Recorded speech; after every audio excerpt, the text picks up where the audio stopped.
శ్లోకం.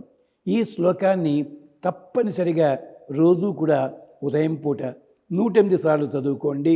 స్వామికి నివేదన ఏమిటది? దానిమ్మ పండు చేసుకోండి. దానిమ్మ పండు కూడా మన కోరికలకి సంకేతం. ఎంచేతంటే గింజలు రాగానే తీసేస్తే ఒక పొర ఉంటుంది, పొర తీసేస్తే మళ్ళీ గింజలు వస్తాయి, మళ్ళీ తీయగానే మళ్ళీ పొర వస్తుంది. అంటే మన కోరికలన్నీ నిరంతరం జరుగుతూ ఉంటాయి. అందుకనే హనుమంతుడికి వినాయకుడికి ఈ దానిమ్మ పండు అంటే చాలా ఇష్టం, బీజాపూరం అని చెప్పి. అలాగా అయితే నాకు దీనితో పాటు ఎవళ్ళు కావాలి? నన్ను రక్షించేవాళ్ళు కావాలి. అందుకని చెప్పి హనుమంతుడు వెంటనే ఇంకో శ్లోకం చదివాడు. ఏమిటది?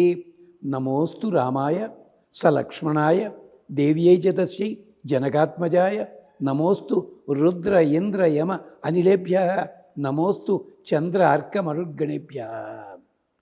ఏమిటిది అంతరార్థం? కథాపరంగా వేరే ఉంది. అంతరార్థం ఏమిటి?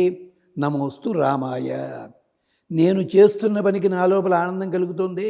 ఈ ఆనందానికి మూలం రాముడు, రామ ఆనందం అన్నమాట. నమోస్తు రామాయ సలక్ష్మణాయ, చేస్తున్న పని లక్ష్మణ ఇది చెయ్యగలిగినది అని గుర్తు చెప్పేది. నమోస్తు రామాయ సలక్ష్మణాయ, ఇది చాలా తేలిగ్గా చేస్తాను. దేవి